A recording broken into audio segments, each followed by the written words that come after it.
Assalamualaikum warahmatullahi wabarakatuh. Kami dari kelompok 1, Manajemen Inovasi kelas D2, akan mempresentasikan materi tentang Design Thinking dan Critical Thinking. Untuk anggota kelompok 1 terdiri dari saya sendiri, Atika Nisa Putri, kemudian ada teman saya Aiman Farizi, kemudian ada Dinda Febriana, dan terakhir Mario Bagus Ramadan Agianto. Baik, kita mulai materi pertama, yakni tentang design thinking. Apa sih design thinking itu sendiri? Jadi dalam merancang sebuah desain yang menarik itu kita harus memperhatikan beberapa hal penting yang berkaitan dengan pengembangan sebuah produk. Nah, istilah tersebut bisa kita namakan dengan design thinking, di mana saat ini tuh banyak dibutuhkan tidak hanya dalam perancangan desain saja, tetapi juga dapat membantu dalam menganalisis kebutuhan bisnis kita serta teknik dalam mencapai kebutuhan dari konsumen atau target pasar kita. Nah, design thinking itu sendiri merupakan suatu metode untuk menyelesaikan suatu permasalahan yang berfokus pada kebutuhan dari konsumen atau user center, atau bisa juga kita katakan sebuah keahlian terpenting yang terdiri dari kemampuan untuk complex problem solving, kemudian critical thinking, creativity, kemudian ada coordinating with other, emotion intelligence, decision making, service orientation, serta manajemen. Jadi, design thinking itu sendiri juga memiliki elemen-elemen penting. Nah, elemen-elemen penting dalam design thinking itu ada 4. Jadi, yang pertama itu ada iterative, kemudian hands-on, people-centered, serta yang terakhir highly creative. Nah, yang pertama, iterative itu yakni sebuah proses desain yang merupakan sebuah proses yang dimana tahapan-tahapan serta dilakukan secara berulang kali dalam melakukan sebuah improvisasi serta menghasilkan sebuah produk atau aplikasi yang baik. Kemudian ada hands-on. Hands-on itu merupakan sebuah proses desain yang memerlukan percobaan langsung oleh tim desain, bukan hanya pembuatan teori atau sebuah gambaran di kertas saja. Kemudian ada people-centered. Nah, people-centered itu perlu ditekankan bahwa setiap tindakan yang dilakukan berpusat pada apa yang diinginkan dan dibutuhkan oleh konsumen. Serta yang terakhir itu ada highly creative. Nah, highly creative itu dalam menggunakan metode ini itu dapat digunakan kreativitasnya sebebas-bebasnya dan tidak perlu aturan yang terlalu baku ataupun kaku. Dalam penyusunan design thinking itu tersusun atas beberapa tahapan, di mana terdapat beberapa versi yang dapat diimplementasikan untuk menunjang kebutuhan perusahaan. Kemudian design thinking itu versi Stanford atau IDF memiliki 6 tahapan yang dilakukan secara non-linear. Jadi yang pertama ada empathize, kemudian define, ideate, prototype, test, serta yang terakhir ada implement. Materi selanjutnya akan disampaikan oleh rekan saya. Lalu kita beralih pada manfaat design thinking untuk mahasiswa.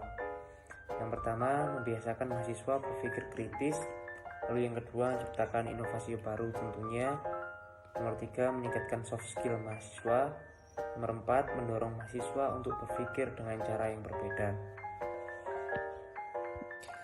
Lalu kita masuk pada contoh design thinking. Kita mengambil contoh yang paling sederhana. Yang pertama, pada empatis, itu kita melihat banyak sekali teman kita yang lupa mengerjakan PR. Lalu setelah empatis, define-nya yang pertama, terlalu banyak tugas-tugas. Yang nomor 2, tidak ada yang mengingatkan. Yang nomor 3, tidak langsung dikerjakan. Setelah kedua hal tadi, maka muncul ide. Ide yang pertama adalah dengan membuat buku agenda tugas. Yang nomor 2, membeli buku agenda tugas. Yang nomor 3 adalah mencatatnya di HP. Lalu prototipe-nya, ini adalah gambaran dari ide kita simpulkan di prototipe ini. Seperti contoh isi buku agenda tugas ini. Pembahasan selanjutnya itu mengenai critical thinking. Di sini saya Dinda Febriana akan menjelaskan sedikit banyaknya apa itu critical thinking. Mungkin kita sebagai mahasiswa pernah mendengar dan mengetahui sedikit banyaknya mengenai critical thinking. Namun di sini saya akan menjelaskan kembali sedikit mengenai critical thinking. Nah, apa sih itu critical thinking? Critical thinking itu merupakan kemampuan untuk berpikir secara jernih dan rasional tentang apa yang harus dilakukan dan apa yang harus dipercaya. Nah, di sini critical thinking itu mencakup kemampuan untuk terlibat dalam pemikiran reflektif dan independen. Di sini mengapa sih critical thinking itu perlu di kehidupan kita?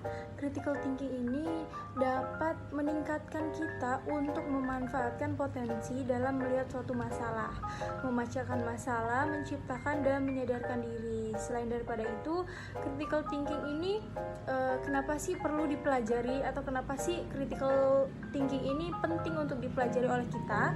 Yang pertama, karena critical thinking ini merupakan keterampilan yang universal. Yang kedua, critical thinking ini dapat meningkatkan keterampilan verbal dan analitik. Yang ketiga itu untuk meningkatkan kreativitas. Nah, di sini dengan adanya critical thinking dalam diri kita, maka output yang akan dihasilkan akan menimbulkan kreativitas tersendiri.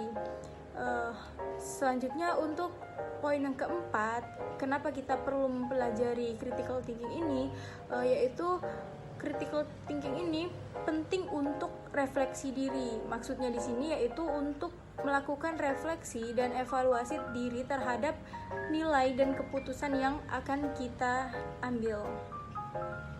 Selanjutnya itu pembahasan mengenai keterampilan inti dalam critical thinking. Nah, di sini keterampilan inti dalam critical thinking itu terdapat beberapa elemen. Yang pertama itu interpretasi. Nah, di sini interpretasi itu terdapat kategorisasi, dekode, serta mengklarifikasi makna. Yang kedua itu analisis. Nah, analisis ini yaitu untuk memeriksa gagasan, mengidentifikasi argumen, dan menganalisis argumen. Yang ketiga itu evaluasi, yaitu untuk menilai klaim atau pernyataan serta untuk menilai argumen.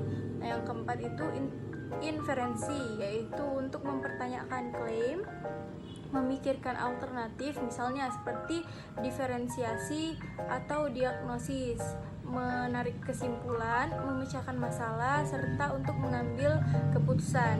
Yang kelima itu penjelasan, yaitu untuk menyatakan masalah, menyatakan hasil, mengemukakan kebenaran prosedur, serta untuk mengemukakan argumen. Dan yang terakhir itu untuk regulasi diri, yaitu untuk melatih diri serta untuk mengkoreksi diri. Manfaat critical thinking dalam karir. 1. Critical thinking merupakan suatu aset yang tidak akan pernah habis. 2. Critical thinking itu dapat mempercepat proses penyelesaian di seorang karyawan terhadap perubahan di lingkungan. 3. Critical thinking dapat meningkatkan kreativitas. 4. Pemilik critical thinking dapat menjadi rekan kerja yang baik. 5. Tidak mudah tertipu. Manfaat critical thinking bagi seorang mahasiswa. 1. Membantu memperoleh pengetahuan, memperbaiki teori, memperkuat argumen. 2. Mengemukakan dan merumuskan pertanyaan dengan jelas. 3. Mengumpulkan, menilai dan menafsirkan informasi dengan efektif. 4. Membuat kesimpulan dan menemukan solusi masalah berdasarkan alasan yang kuat. 5. Membiasakan berpikir terbuka. 6. Mengkomunikasikan gagasan pendapat dan solusi dengan jelas kepada lainnya. Selanjutnya kita masuki perbedaan antara design thinking dan critical thinking. Yang pertama untuk design thinking, dalam menjalani seluruh proses design thinking kita harus secara konsisten beralih antara creative thinking dan critical thinking. Dalam proses design thinking, kita harus membolak-balikkan antara kedua thinking sepanjang proses. Contohnya, saat empatis kita harus berpikir kreatif agar lebih eksploratif. Saat menggali informasi dari customer, Lalu saat define, kita harus berpikir kritis agar mampu mengartikulasikan permasalahan utama customer dengan tepat dan tajam. Kemudian saat mengawali proses ideasi, tentu kita harus berpikir kreatif lagi agar bisa mengimajinasikan berbagai macam kemungkinan solusi yang tidak konvensional. Namun di akhir ideasi, kita harus berpikir kritis lagi untuk mengambil keputusan terkait solusi terbaik menggunakan beberapa kriteria. Selain itu, karena design thinking sifatnya dinamis, kita harus siap beralih antara kedua thinking tersebut kapanpun dibutuhkan.